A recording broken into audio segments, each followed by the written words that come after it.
안녕하세요. 자유 이튜브입니다. 오늘은 경제위기 이후 부자는 더 잘 살고 서민은 빈민이 되는 이유라는 제목으로 방송을 한번 진행해 볼까 합니다. 어쩌면 너무나 당연한 이야기라고 생각할 수도 있고 이제 그 이유를 우리가 잘 알고 있다라고 생각할 수도 있는데요. 이 방송의 목적은 앞으로 우리 같은 일반 사람들이 어떻게 하면은 이 경제 위기 이후에 더 좋은 삶을 살아갈 수 있을까를 한번 생각해 보는 시간이라고 여기면 될 것 같습니다.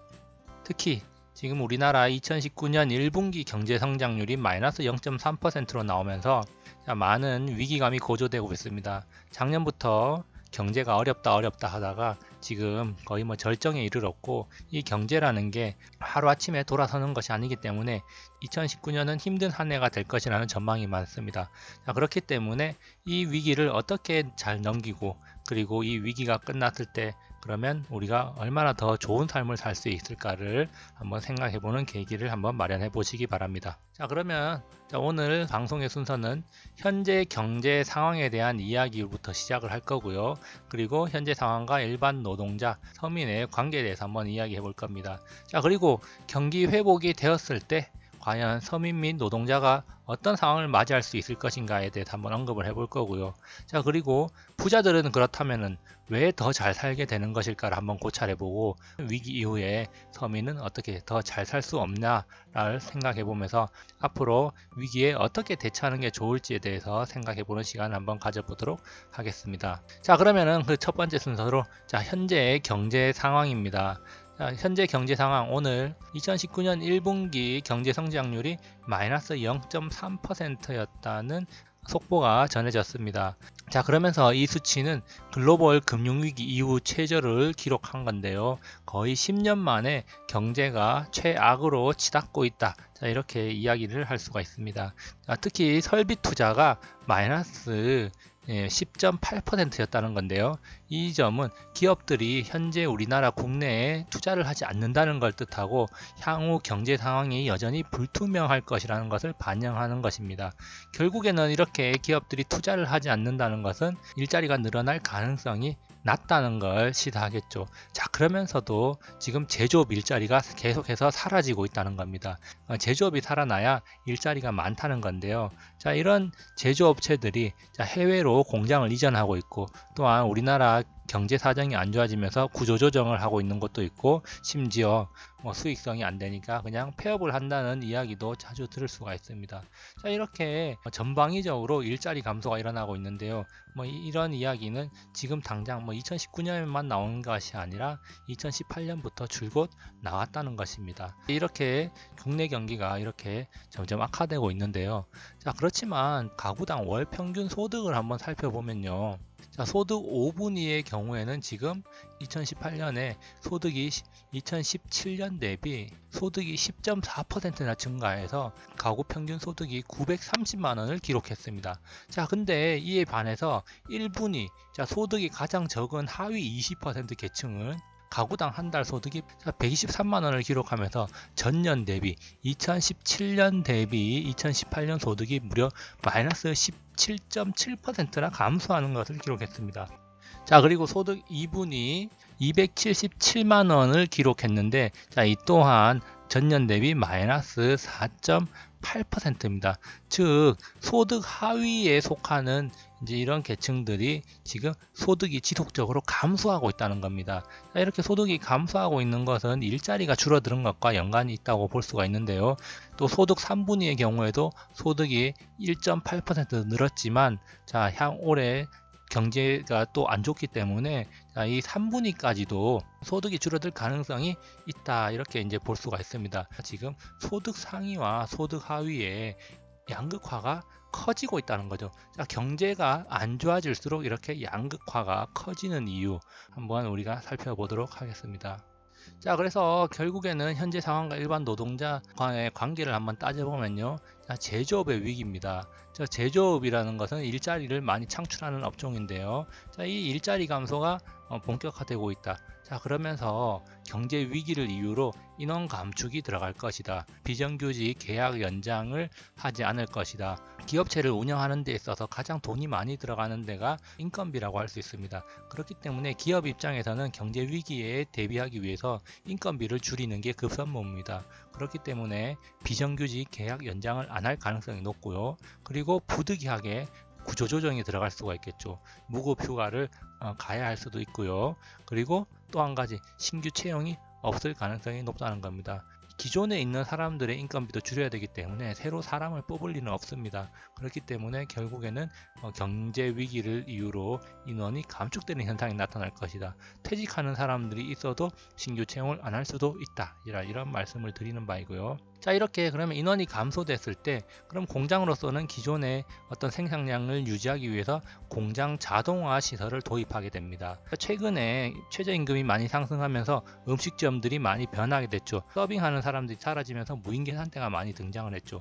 그리고 주차장들도 대부분 무인 주차장이 많이 생겨났습니다. 즉 단순 노동 일자리들은 가장 먼저 사라질 수도 있다. 그렇기 때문에 2018년도에 하위 소득 20%까지가 많은 소득 감소를 보여줬습니다. 자, 그 이유 중 하나가 이런 단순 노동 일자리가 많이 감소를 했기 때문에 그 사람들의 소득이 많이 줄어든 것이 아닌가, 이런 생각을 한번 하게 됩니다. 자, 결국에는 이런 식으로 해서 가계 소득이 감소하게 되고 내수 경제가 불황에 빠지고 또다시 이것은 자영업자 위기라는 이 악순환의 구조를 가게 되는 겁니다. 자, 그래서 그렇다면은 만약에 경기가 회복되었을 때 고용이 다시 늘어날 것인가? 그 사라진 일자리만큼 고용이 늘지 않는다는 것이 역사적으로 확인이 돼 왔습니다. 자, 왜냐? 그 사람이 없는 자리를 자동화, 기계화 시켰단 말이죠. 자, 그렇기 때문에 그 사람이 다시 돌아와도 그 일은 이미 기계가 대체하고 있습니다. 자, 그런데 기계는 24시간 돌아갈 수가 있죠. 그렇기 때문에 효율성이 대폭 증가했고 결국에는 이 기계 하나가 2명이 하는 일을 대체할 수가 있는 겁니다. 그렇기 때문에 3명이 나갔다. 자, 그럼 기계 한 대를 도입해서 2명분의 일을 한다. 그러면은 다시 1명만 고용을 하게 되는 거죠. 자, 이런 식으로 지금 진행이 되고 있는 거고요. 자, 그래서 대부분 단순 노동은 기계로 대체되기 때문에 다시 이렇게 일자리로 잃어버린 사람들은 가계 수입에 악영향을 미칠 수밖에 없습니다. 자, 실제로 어떤 CEO와 아주 솔직한 대화를 나누었다라고 이야기하고 있습니다. 자, 그러면서 경기 후퇴가 일어나면은 통상적인 경영 활동이 불가능하죠. 경제 위기가 나타난다는 겁니다. 자, 그래서 고통스러운 업무를 능률화하고 해고를 단행해야 된다. 자, 구조조정에 들어가야 된다는 거죠. 자, 구조조정에 들어가기가 더 쉽죠. 왜? 경기가 안 좋고 회사가 어렵기 때문에 구조조정에 명분이 생기는 겁니다. 자, 그리고 나서 그러면은 경기가 후퇴가 끝나면은 경제가 하강을 했다가 다시 상승하는 국면에 왔을 때 다시 고용을 하느냐? 자, 고용을 하지 않습니다. 왜냐하면은 그냥 단순한 노동자들이 없이도 더 많은 기술들이 그 사람들을 대신할 수 있다는 것을 알기 때문입니다. 자, 지금 여러 가지 자동화 기계들을 설치해 놓으니까 오히려 효율이 더 좋고 일도 24시간 동안 굴려도 불평불만이 없습니다. 그렇기 때문에 그 자리를 다시 사람한테 줄 필요가 없다는 겁니다. 그래서 결국은 고용이 그만큼 다시 늘어나지 않는다는 것을 단적으로 보여주는 이야기가 되겠죠. 자, 그렇다면 우리는 부자들은 왜 더 잘 살게 되는가를 한번 생각해 볼 필요가 있는데요. 자, 첫 번째로 부자들은 고소득 전문직인 경우가 많습니다. 자, 아까 전에 우리가 살펴봤듯이 가계소득은 930만원 정도였습니다. 그것도 전년비 10%나 상승한 수치였죠. 자, 그런데 하위 20%까지의 소득은 127만원에 불과했습니다. 그것도 전년비 마이너스 17%였습니다. 자, 이 고소득들은 불황이 와도 크게 영향을 받지 않는다는 거죠. 왜?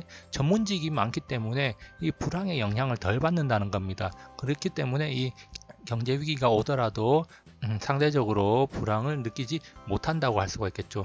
또한 이런 고급 인력들, 돈을 많이 받는 고급 인력들은 경기 침체 때 오히려 기업들에게 더욱더 필요한 인재이기 때문에 여전히 일자리가 유지되고 또한 기업을 경영하는데 큰 기여를 하게 되면 많은 성과급을 받게 됩니다. 그렇기 때문에 고소득자들 또 능력이 있는 사람들은 오히려 경제 위기 때 더 많은 소득을 올릴 기회를 받게 되는 것이죠.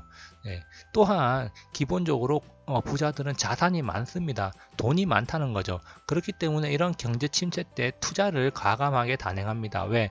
결국에는 경제가 하강할 했다가 살아날 거라는 믿음이 있기 때문에 이렇게 바닥을 칠 때 자산을 많이 매입하게 되는 거죠. 예를 들어서 영화 국가부도의 날을 본 사람들이라면 이해가 될 건데요. 자, IMF 때 부동산이 폭락해가지고 투매가 나오고 급매가 나왔을 때 그런 좋은 부동산들을 대량으로 매수를 해서 부자가 되는 그런 내용들이 나왔었는데요. 자, 이런 것들이 실제 상황에서 이렇게 일어난다는 것, 특히 경제 위기, 경제 침체 때 부자들은 오히려 돈을 투자해가지고 자산을 매입한다는 겁니다. 자, 또한 기업들이 구조조정 발표를 하죠. 자, 이렇게 구조조정 발표를 하게 되면은 오히려 주가가 상승합니다. 자, 왜냐하면은 기업을 운영하는 데 있어서 많은 부분을 차지하는 게 인건비 부분입니다. 자, 그런데 구조조정을 한다는 말은 인건비가 대폭 줄어든다는 말이죠. 자, 그렇다면은 기업의 수익성이 증가한다는 것이고, 자, 이렇게 수익성이 증가하게 되면은 배당을 통해서 주주들에게 돌려주게 됩니다. 자, 그래서 주식을 많이 가지고 있는 부자들 같은 경우에는 자, 이런 식으로 경제 위기 때 주식을 많이 사고 향후에 주가 상승하기 때문에 또 주가 차익도 노릴 수 있고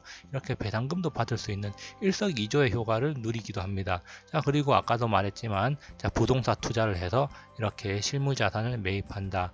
자, 그래서 가격이 떨어졌을 때 사고 나중에 경제가 회복되면 가격이 오르겠죠. 그때 고가에 팔면서 자산을 또 늘려가는 우리가 바로 부자들이라고 할 수가 있겠죠. 자, 그래서 결국 부자들은 금전적인 여유가 있기 때문에 위기를 기회로 만든다는 겁니다. 자, 그렇지만 일반적인 서민들은 이런 기회를 만들기가 쉽지 않죠. 자, 그래서 부자들과 서민들은 이렇게 근본적인 좀 차이가 있다, 이렇게 이제 우리가 이해할 수밖에 없고요. 자, 그래서 마지막으로 경제 위기 이후에 서민도 잘 살 수 있을까를 한번 생각해 봐야 될 건데요. 자, 우리는 빈민으로 가는 것이 아닌 최소한 중산층, 그 이상으로 가면 더 좋겠지만 중산층으로 가야겠죠. 자, 그렇지만 우리는 지금 잉여 자금이 부족하기 때문에 부자들처럼은 할 수가 없습니다. 자, 그래서 할 수 있는 하나의 방법은 부채를 최대한 줄이면서 여유 자금을 만들어야 됩니다. 일단은 현금 유동성을 확보를 해야 된다는 거죠. 그렇기 때문에 소비를 줄이고 그 다음에 빚이 있으면 빚부터 빨리 갚고, 그래서 부채한 최대를 줄여서 향후 경제 위기에 대비하는 게 중요하고요. 그리고 자기 개발에 힘써서 자신만의 어떤 기술을 연마해야 됩니다. 자, 그리고 또 한 가지로 이제 4차 산업혁명 때문에 어떤 일자리를 잃을 수도 있지만 이 4차 산업혁명은 또 하나의 기회가 될 수가 있습니다. 그렇기 때문에 이 기회를 잘 이용할 수 있도록 우리가 끊임없이 공부를 해야 된다는 사실을 제가 말씀드리는 바입니다. 자, 그래서 그렇다면 과연 서민들은 어떻게 잘 살 수 있을까? 여기에 대한 이야기는 다음 영상에서 한번 이야기를 해 보도록 하겠습니다. 자, 그래서 오늘은 여기까지 서민은 왜 빈민이 되고 부자는 왜 덜 잘 사는가를 한번 살펴봤고요. 그리고 우리 서민들도 어떻게 하면 잘 살 수 있을지 간략하게 한번 짚어봤습니다. 항상 행복한 하루 보내시기 바랍니다. 감사합니다.